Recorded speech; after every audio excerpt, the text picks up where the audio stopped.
Noong Pasko ng 2004, isang grupo ng mga mangingisda ang desperadong nakipaglaban para mabuhay habang sinasalanta ng malakas na bagyo ang Indian Ocean. Sa parehong panahon, binalaan ni Kim Hui, isang geologist sa Hyundai District, ang kanyang boss na paparating ang isang tsunami at agad niyang ipinaalam ito sa mga residente upang makapaghanap ng mas ligtas na lugar.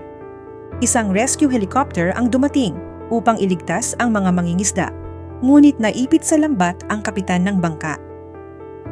Alam niyang mamamatay silang lahat kung hihintayin pa siya, kaya inutusan niya ang kanyang mga kasamahan na iwan siya. Bago tuluyang masawi, nakiusap ang kapitan kay Mansik na alagaan ang kanyang anak na babae. Nangako si Mansik na tutuparin iyon. Pagkalipas ng ilang araw, iniulat ng balita na libu-libong tao ang nasawi sa tsunami sa Timog Silangang Asya at lubusang nawasak ang maraming lugar. Makalipas ang 5 taon, noong tag-init ng 2009, patuloy na tinutupad ni Mansik ang pangakong ginawa niya. Simula nang mamatay ang kapitan, siya na ang nag-aalaga sa anak nitong si Yeon-hee. Madalas silang hindi magkasundo ng ina ng dalaga, ngunit palaging ipinagtatanggol ni Mansik si Yeon-hee. Handa siyang ibigay ang lahat para sa kanya, ngunit pinipili ni Yeon-hee na magtrabaho at mamuhay ng hindi umaasa sa iba. Si Dong-chon, tiyuhin ni Mansik, ay kinamumuhian ng halos lahat sa lugar, pati na ng sariling pamangkin. Isa siyang mayamang negosyante at may-ari ng maraming establishmento sa Hyundai. Siya ang responsable sa maraming pagkamatay noong 2004 dahil pinilit niyang maglayag ang mga mangingisda kahit may babala na ng paglikas. Habang nagbibigay ng panayam tungkol sa posibleng panibagong tsunami, muling nakatagpo ni Kim Hui ang kanyang dating asawa.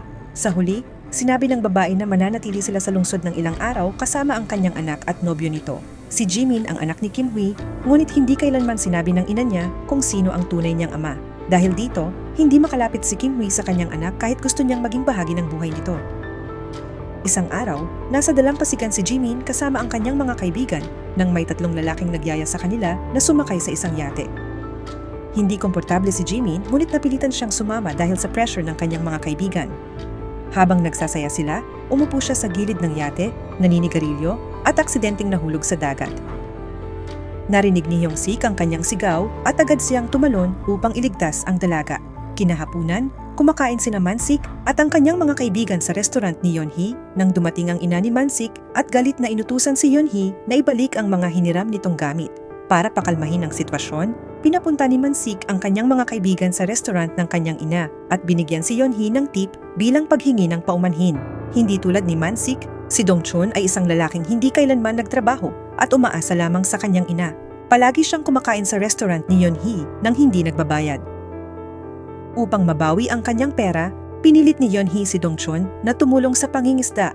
Bago siya umalis, inimbitahan siya ni Mansik na manood ng baseball game at pumayag siyang sumama. Isang single father si Mansik at isinama niya ang kanyang anak na si Sunrian upang panoorin ang paborito nilang koponan. Samantala, pinag-usapan ni Jimin at Hyung-sik ang nangyari kanina. Mula nang mailigtas siya, unti-unting nahulog ang loob ni Jimin kay Hyung-sik at nais niya itong mas makilala. Nang makauwi si Yeon-hee kinagabihan, napansin niya ang ilang kahon. Nang buksan ito, nadiskubre niyang mga regalo pala ito mula kay Mansik, mga plato at gamit sa kusina upang hindi na siya manghiram pa. Pagkalipas ng ilang araw, nabigyan ng bagong tungkulin si Hyung-sik bilang tagabantay ng mga batang naliligaw sa dalampasigan. Isang araw, dumating si Jimin na umiiyak at sinabing nawawala siya. Nakiusap siyang tawagan ang kanyang ina. Nang malaman ito ni Eugene, tinawagan niya si Kim Hui at hiniling na hanapin ang dalaga dahil abala siya sa trabaho. Pagdating ni Eugene, pinagalitan niya si Jimin. Nang makita ito, sinubukan ni Kim Hui na pigilan ang kanyang dating asawa at sinisi ito sa pag-iwan ng kanilang anak sa isang lalaking halos hindi nila kilala. Galit na inutusan ni Eugene si Kim Hui na huwag makialam at sinabing hindi naman siya kailanman nandoon upang protektahan ang kanilang anak. Habang papalapit ang ika-5 anibersaryo ng pagkamatay ng ama ni Yeon-hee, lalo siyang nalulungkot. Isa na siyang high school student at inamin niyang simula noon ay mabilis ang tibok ng puso niya tuwing nakikita si Mansik. Bagamat pareho ang nararamdaman nila, tumatanggi si Mansik na pakasalan siya dahil naniniwala siyang pagtataksil iyon sa kapitan na nagtiwala sa kanya. Inimbitahan ni Yeon-hee si Mansik na samahan siya sa sementeryo upang dalhan ng bulaklak ang puntod ng kanyang ama. Kinagabihan, napanaginipan ni Mansik ang tsunami at naalala niyang ang pagkamatay ng kapitan ay nangyari dahil sa kanya. Kung sinunod lamang niya ang utos, maaaring nabuhay ang lahat. Kinabukasan, malakas ang bagyo at natatakot si Sanrian sa kulog. Kinarga ni Mansik ang kanyang anak at pinakalma ito. Pagkatapos, habang pauwi mula sa restaurant, pinuri ni Jimin ang relo ni Hyung-sik at ipinaliwanag nitong kailangan niya ito sa mga rescue sa dagat. Kahit ilang beses pa lamang silang nagde-date, tuluyan nang nahuhulog ang loob ni Jimin at hinalikan niya ito.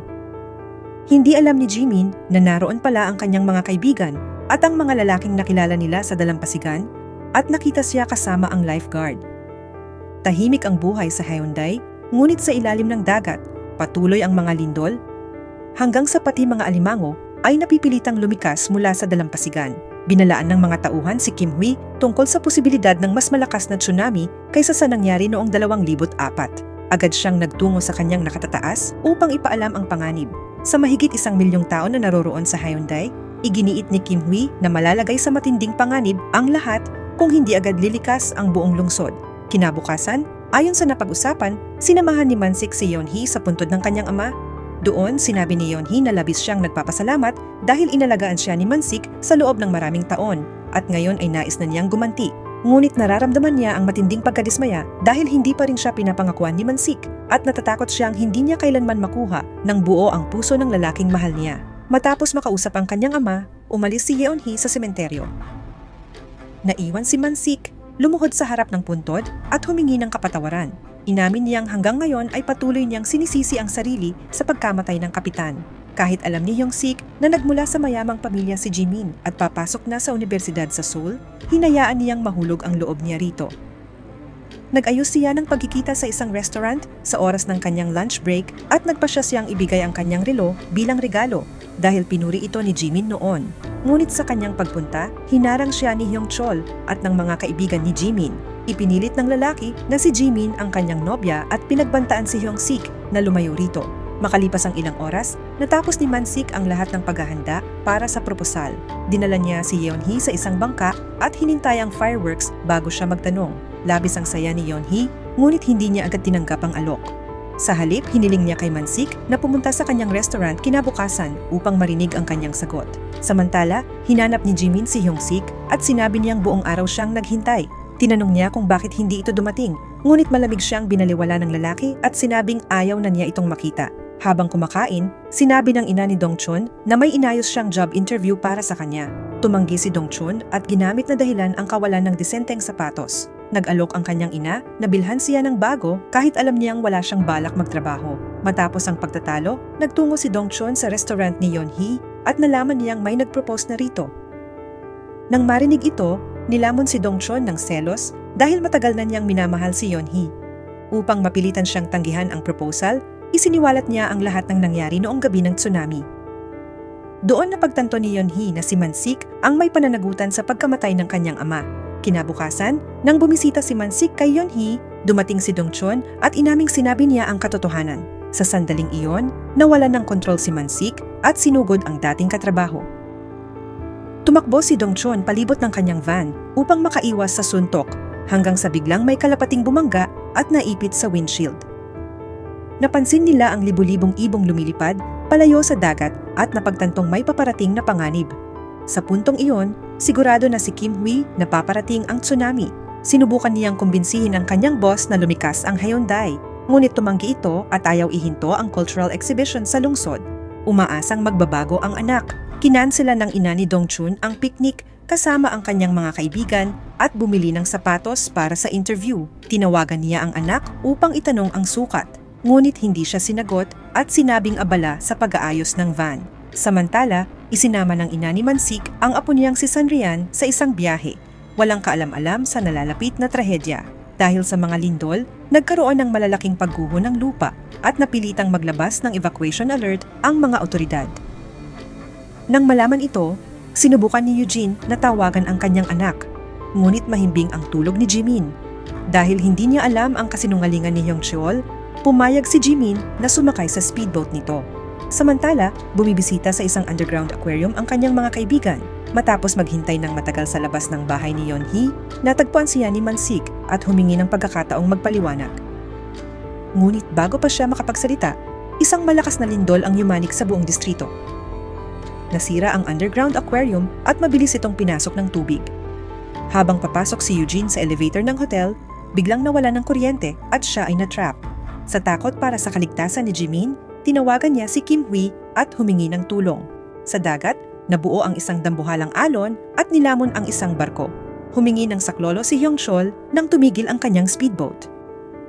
Agad na nagpadala ng rescue helicopter at kabilang si Hyung Sik sa rescue team.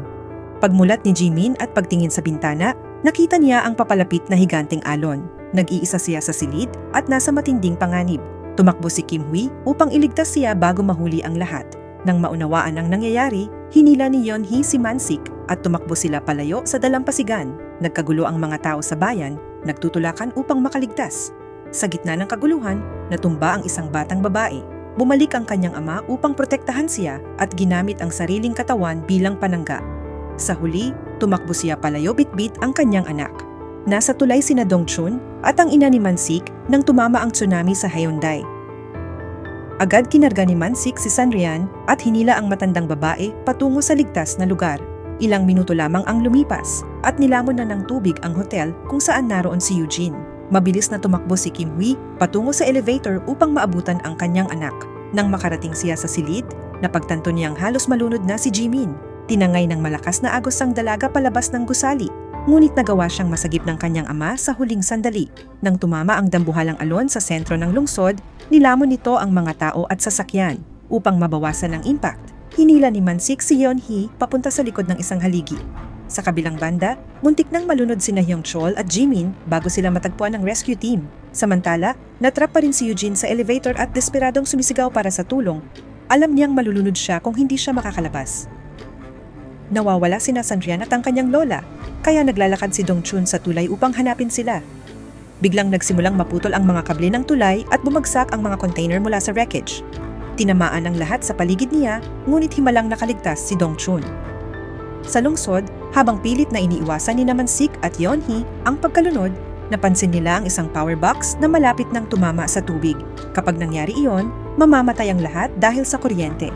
Kaya sinubukan nilang umakyat sa isa pang poste. Tinulungan muna ni Man-sik si Yeon-hee at ilang segundo lamang matapos siyang makaligtas, kumalat ang kuryente sa tubig at pinatay ang lahat ng nadapuan nito. Habang hinihila ni Hyung-sik si Jimin palabas ng dagat, tinanong niya kung totoong engaged siya kay Hyung Chol. Doon niya nalaman ang katotohanan nang aminin ni Jimin na ilang araw pa lamang niya kilala ang lalaki.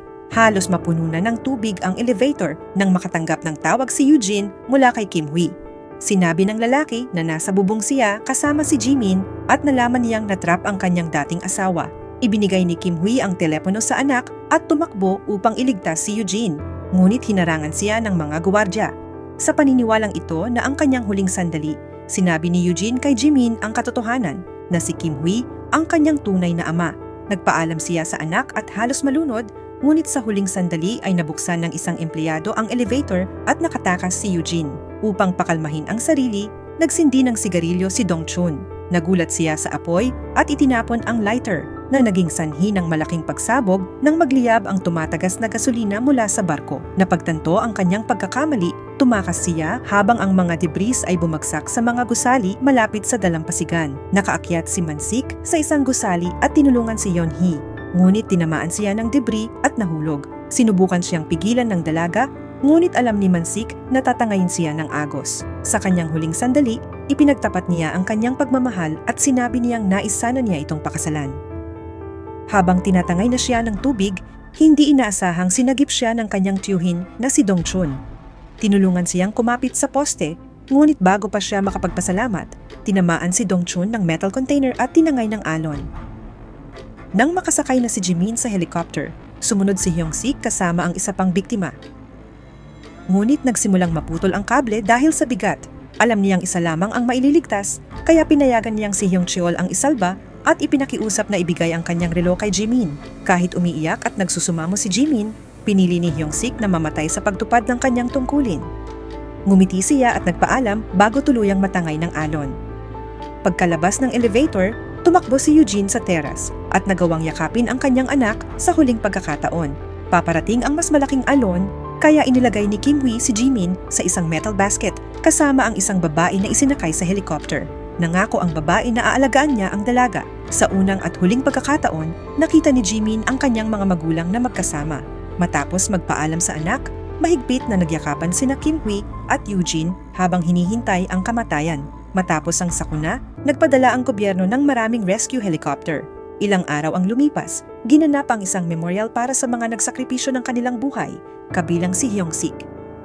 Hindi mapigilan ni Jimin ang kanyang luha habang hawak ang relo nito. Habang nililinis ng mga residente ang dalampasigan, ikinuwento ni Jimin kay Sanrian na iniligtas siya ng kanyang ama at pumanaw ang kanyang mga magulang. Siya ngayon ay nasa pangangalaga ng babaeng sumagip sa kanya. Matapos ang maraming taong walang trabaho, nagkaroon din ng trabaho si Dongchun, ngunit wala na ang kanyang ina upang masaksihan ito. Pinili ni Yeonhee na patawarin si Mansik at tinanggap ang kanyang alok na kasal. Sa kabila ng lahat, tinanggap siya ng ina ni Mansik bilang bahagi ng pamilya. Matapos ang tsunami, napagtanto ng mga taga Hyundai na masyadong maikli ang buhay upang magkimkim ng galit at ang mga mahal sa buhay ay dapat pahalagahan habang sila'y naririto pa. Maraming salamat sa panunood, hanggang sa susunod na recap.